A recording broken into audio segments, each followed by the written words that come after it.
Hello and welcome to another update video about Solana. Solana is climbing higher here carefully, further into the direction of this target area we defined for both the bullish and the bearish count. In the bullish count, again, we could already be here in some kind of a breakout pattern. We could be in a wave 1. There is even a chance we could be in a wave 3 to the upside. We don't know that yet, but assuming we are in a wave 1, sort of interesting possible target would be here sort of in the region between $37 and $44. That is also what we can expect for the bearish count here. So therefore, this is a level that would be reasonable to assume to reach it, and then to see a decision sort of in this range. So overall, from again here, it is a chart where we have a bullish and a bearish count with a very clear sort of invalidation point for the bullish count. As I mentioned in the last videos, we were very close to support here. Around $30, $30.50. Then we broke out of this descending broadening wedge, which is generally a bullish pattern. I said to you before in, I think, the last video that this move down actually is fairly corrective. It's actually quite hard to construct into this an impulse. So this is certainly interesting because it could indicate that this was just a corrective wave down and we are now heading up in an impulse, which would be the bullish signal. So it really is quite hard to count it bullish to the downside, impulsive to the downside. So it is very hard. Nevertheless, there is no very clear pattern. Again, I mentioned in many other videos, there are better charts at the moment, charts that provide a better, in my opinion, better trade setup for anybody who wants to trade this. I had a question recently if I still believe that Solana is worth accumulating long term. I have to clearly say, for most altcoins, I do not do long-term accumulation. I just don't, because we need to face it. Most altcoins are not good assets. It is just what it is. If we talk about long-term accumulation, I prefer to use Bitcoin, Ethereum. I sort of also accumulate ADA because I'm working on my staking pool still. It took a bit longer. But besides that, we never know which altcoins are going to survive the bear market. It is just what it is. And it still is a very young market. So I couldn't tell you here that Solana will still be here in 5 years or 10 years. I couldn't tell you about ADA. I can't tell you that about any of the altcoins. I could tell you that with fairly good confidence about Bitcoin and Ethereum.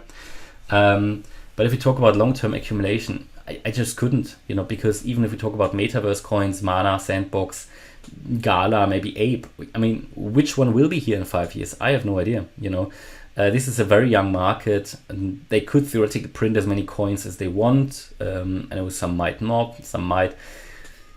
And there are just thousands of altcoins. So which one is going to make it? It is extremely difficult. Therefore, I wouldn't really be able to tell anyone this is good for long-term accumulation. It's nothing, let's say, I would put into my retirement account. I can tell you that. None of the altcoins really. Really just Bitcoin, Ethereum. And then the altcoins are really interesting in terms of, I think, swing trading. I have some in my sort of hodl portfolio, but as most channel members know, the percentages are fairly low, and I've got it fairly well diversified. In the next bull run, I want to even reduce down and cut down on some of the altcoins because I think I have too many. Not necessarily in terms of potential percentage exposure, but in terms of you have so many altcoins that you can't really manage it anymore. But long-term accumulation, why not stick to Bitcoin, Ethereum, and then just use, if you want to trade, then altcoins by all means, but then only focus on the high probability setups, not just buying in. So that's just my take. Everybody can do what they want, really. Of course, this could be traded as well. As I mentioned in the previous video, we were very close to key support. Whenever you are at key support, pulling back to support is always an entry point if anybody wants to trade the range. So whenever you have a possible 1-2 setup, which you possibly have here, as I said in the last video, this could also be a 1-2. It's not entirely clear. So there is a bullish there is a bullish potential as long as we hold a $30 or $30.50 level. Yeah, that's what I've mentioned throughout. But again, the problem is that we've come down so low, it gets at some point unreliable. But Solana really did manage to hold the $30.50 level, which is good, because that was the level where I told you below that level we have to the bears are in firm control. But above that, the bulls still have a good chance. So that's basically where we are here, and this can go up now in wave 1. And if we see an impulse now, yeah, I said wave 1 or wave 3, we don't really know that yet. If it is a wave 3, then we should really see the price hit the 44. So we should actually exceed or actually go to the top of the green box. So if we get above that level, $44, then we have an impulse with the highest likelihood. And then if we see 5 waves, what I would do, and again, this is just, again, my strategy. If we get 5 waves up now, yeah, a bit ugly, but then I would wait for the wave 2 dip, and then this is still a possibility to accumulate here, yeah, because then you have again a high probability setup. Until then, this could also be just the wave 1 down, the wave 2 up, and then a possible short from this area into a wave 3 to the downside that will take us below the June low. That's basically where we are. Again, told you, I think in the last video or the last videos, that after the breakout of the wedge, the first target is always the beginning of the wedge, and there you go. We came exactly to that at around $35, but it should really push higher, both in the bullish and the bearish setups. It doesn't, in the bearish one, I mean, it doesn't really need to.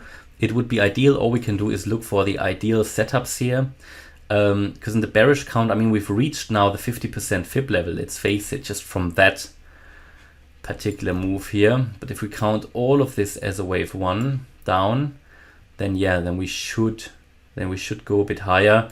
We've only reached a 23.6% fib level. I mean, it is a resistance point, but ideally if we move up one step on the fib ladder, then we've reached my area around $37.